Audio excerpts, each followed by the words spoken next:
बात करने के लिए लॉगिन करें www.astrotak.com।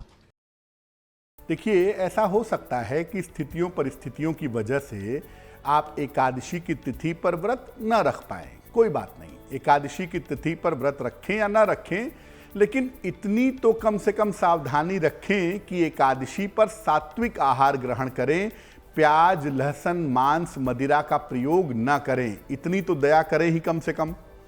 और एकादशी तिथि पर पूजा उपासना करें, प्रार्थना करें। अगर आप ऐसा करते हैं, भोजन भी कर लेते हैं, फिर भी प्रार्थना करते हैं, पूजा करते हैं, तो इससे आपके संस्कार शुद्ध होते हैं। और ग्रहों का जो सारा खेल है ना, वो संस्कारों के शुद्ध होने का ही खेल है। इसलिए इस बात का ध्यान रखेंगे। देखिए, वैसे तो हम बहुत सारे व्रत उपवास रखते हैं साल भर में, बहुत सारे मौके आते हैं।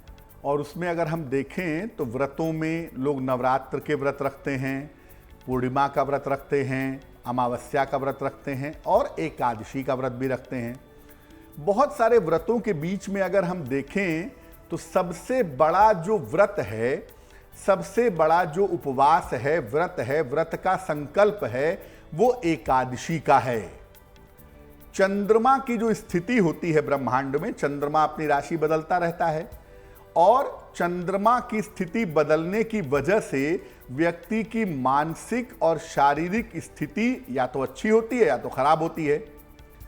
ऐसी दशा में जब आप एकादशी का व्रत रखते हैं तो आप चंद्रमा के हर खराब प्रभाव को रोक सकते हैं। यहां तक कि एकादशी का व्रत रख करके आप ग्रहों के असर को भी काफी हद तक कम कर सकते हैं, क्योंकि एकादशी का व्रत ही एकमात्र ऐसा व्रत है जो शरीर के अलावा मन पर असर डालता है। बाकी व्रतों का मन पर डायरेक्ट असर नहीं पड़ता, ठीक है ना। इसके अलावा जब आप एकादशी का व्रत रखते हैं, प्रार्थना करते हैं, तो इससे आप अपने पापों को, अपने अशुभ संस्कारों को, अपनी अशुभ आदतों को भी नष्ट कर सकते हैं। देखिए, वैसे तो हर एकादशी अपने आप में महत्वपूर्ण है। साल भर में जितनी एकादशी पड़ती है, हर एकादशी बड़ी कीमती है, बड़ी मूल्यवान है। लेकिन जैसा कि नाम है ना इसका, पापांकुशा, पाप पर अंकुश लगाने वाली, पापांकुशा एकादशी पर अगर आप व्रत उपवास करते हैं तो इससे खुद को भी लाभ होता है और दूसरों को भी लाभ होता है।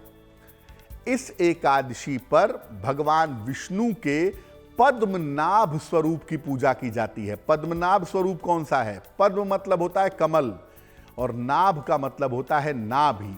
जब भगवान विष्णु का वो चित्र जिसमें उनके नाभि से कमल निकल रहा हो और उस कमल पर ब्रह्मा जी बैठे हुए हों, उस स्वरूप को कहते हैं पद्मनाभ स्वरूप।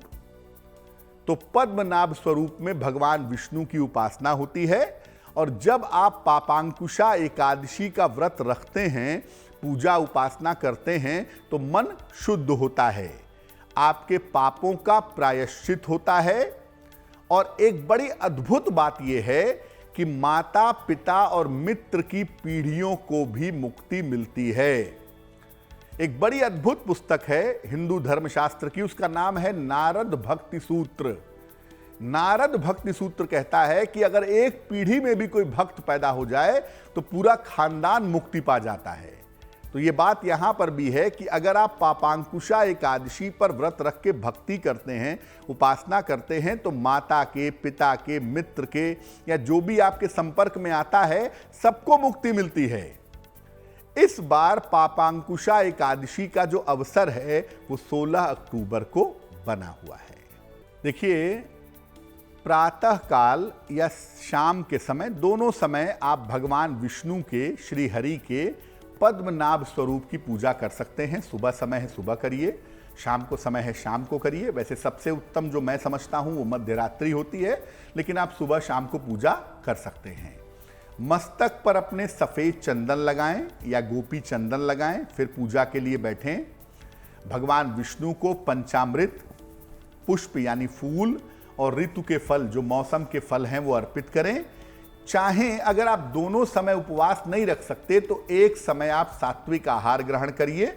सुबह आपने व्रत रख लिया, शाम को आप सात्विक आहार ग्रहण कर सकते हैं, लेकिन शाम को आहार ग्रहण करने के पहले भगवान विष्णु की उपासना करें और आरती करें। पापांकुशा एकादशी के दिन ऋतु फल का, यानी जो मौसम के फल है ना, जैसे अमरूद है, सेब है, इसका दान करना और अन्न का दान करना विशेष शुभ होता है, जो आपको जरूर करना चाहिए।